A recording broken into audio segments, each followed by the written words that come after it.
अब रोड में लैंडस्लाइड इतने ज़्यादा हुए हैं कि हमें बस के लिए भी ऊपर जाना पड़ रहा है पागी। तो चलिए शुरू करते हैं। बहुत सारी ये जो पहाड़ दिख रहा है वहाँ जाएंगे अभी हम, रास्ता चढ़ के। रियो बाय, रियो बाय, जय कर दो दीदी को जल्दी, जय कर दो जल्दी, जय कर दो जल्दी। Very good, bye. यही रहना ठीक है, छात नहीं करनी। तू कहीं चले, तू कहीं चले।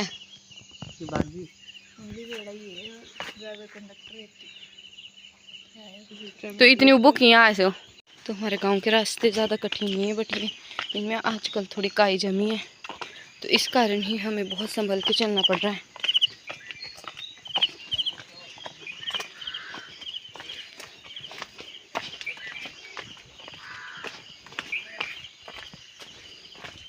शुक्र चावल कम करते थे यहाँ। वैसे तो गांव के प्रधान ने बड़े अच्छे रास्ते बनाए हुए, ऐसा नहीं है। अब क्या करें, रास्तों में घास जम जाता है और हम रुड़ जाते नीचे को, तो इसमें हमारी गलती ना कि प्रधान की। क्यों सस्ते भिन्न भिन्न प्रकार के कीड़े हमारे स्वागत में आए हुए।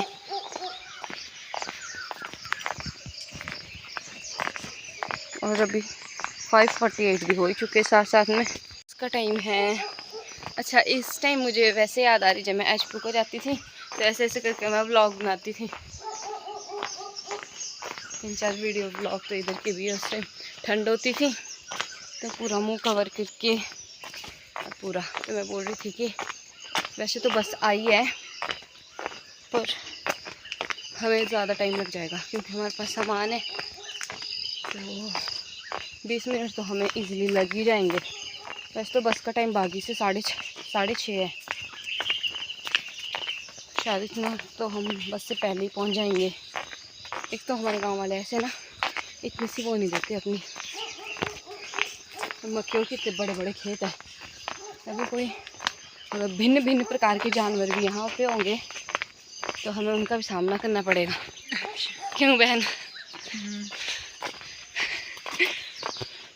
हाय बेचारा मेरा कुत्ता रो गया था, अब उसे बड़ी मुश्किल से चुप तो करवाया हमने। अब उसको पता लग जाता है कि हम जा रहे हैं, उसने सोचा कि मैं छोड़ने चलता हूँ, यहाँ आई होगी बस। तो उसको क्या पता है कि हमें इतना कष्ट सहन करके, क्योंकि श का श ऐसे ही होता है हमेशा, कष्ट सहन करके हाँ मम्मी बागी तक जाना पड़ेगा। बट हम आराम से चल रहे हैं क्योंकि हमें पता है हम 20 मिनट तक तो पहुँच ही जाएंगे। कुछ लोगों ने चरी बो रखी है, मैक्सिमम ने मक्खियाँ बो रखी है। अभी रास्ते का कलर चेंज हो गया है यहाँ पे क्योंकि वो वाला रास्ता नया बना है। मेरी चप्पल से ऐसी आवाज़ आ रही है जैसे कीड़ा हो इसके अंदर, पचीला रहा हो कीड़ा इसके अंदर। तो इस खेत को 1-2 खेत छोड़ के हमारा खेत भी आता है परे, और अभी मक्खियों में 1 महीना लग जाएगा इनको तैयार होने में भी, है ना? हाँ हाँ। अभी हम जा रहे बड़े सामान लेके, अभी 3-4 दिन बाद हमें फिर से आना है। इस मंथ में ये हमारा अभी ये दूसरा चक्कर है, वो हमारा तीसरा चक्कर हो जाएगा। वैसे हम महीने में 1 ही बार आते हैं, वो भी सेकंड सैटरडे को। ज़्यादा ही काम हो तो रोज़ भी आना पड़ता है। सैटरडे टाइजर की लग गई है मक्खियाँ, इनकी ज़्यादा ही बड़ी हो गई है और इनकी तैयारी एक टाइप से। थोड़े दिन में ये भुज भाज के खा भी देंगे हमें पता नहीं, हम खेत गए नहीं है क्योंकि बारिश इतनी होती रहती है, हम लोग जाते नहीं हैं खेत में। यहाँ पे लगा रखी हल्दी और पिपलियाँ। तो अब मिलती हूँ बागी जाके, क्योंकि अब तो मेरी नाव हो चुकी है व्लॉग बना के। ये देखो, ये मेरी मम्मी ने सब्जियों का बैग लाया भर के, वो भी नानके से, क्योंकि हमारे तो लगी नहीं है। तो मेरी मम्मी भी कुछ वैसी वाली बुआ हो गई है अपने बच्चों के लिए स्पेशल मेरे नानके से लाई है मेरी मम्मी। हाय, तो अब ब्लॉग का अगला हिस्सा शूट करेंगे हम बागी में पहुँच के। हाँ, तब तक के लिए बने रहे आप हम उन दोनों के साथ। तो ये जो बाट है हमारी रास्ते के बीचों बीच चीरती हुई, मैंने बोला था ना उस पहाड़ तक जाएगी, तो अभी थोड़ी देर में ये चीरती हुई ऐसे ही जाएगी आगे को। इस खेत को परे जैसे छोड़ के हमारे एक ऊपर लहाड़ा भी होता था, जो कि अब वो एक्सचेंज हो गया है। हमें हमारे मुंह के पास खेत मिल चुका है और वो बड़े पापा की ओर को चला गया है। जो हमारी सड़क है वो बिल्कुल साइड साइड से गई हुई, बिल्कुल साइड साइड से, तभी उसमें ज़्यादा लैंडस्लाइड हो रहे हैं।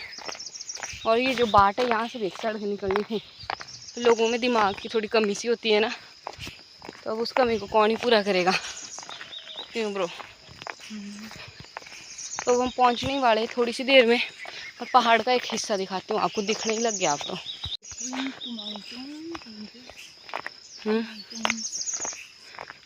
Which mountain range is this? ये दौलतधार पर्वत श्रृंखला तो नहीं है। तो ये देखा गया वो पहाड़,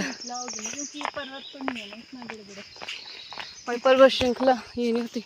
और ये रही पीछे ये, और ये रहा हमारा पहाड़े का थोड़ा सा यहाँ कद्दू भी लगा है, पर इसमें रिंगड़ भी है, मुँह के पास ही लगा हुआ। कद्दू नहीं, कद्दू। हाँ तो इसमें कद्दू ही लगेगा ना। और ये नीचे रहा हमारा ऊपर लहाड़ा, ज़्यादा ही जूम हो गया ये।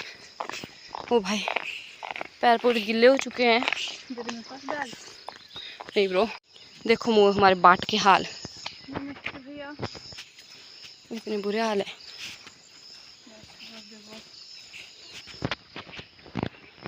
मेरे लोगों बादल लेती जी फटी जाऊंगा।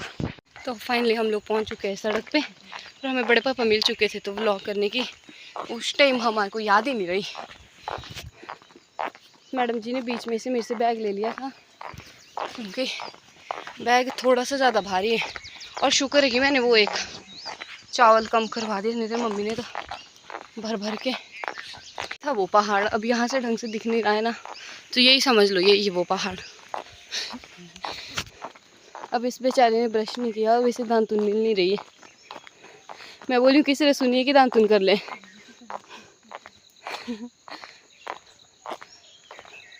और ये रहा हमारा डिप्पू। फूलन देवी अब पता नहीं आमले की दांतुन लग गई करने। और यहीं पे करती हूँ आज का vlog and thank you so much for watching.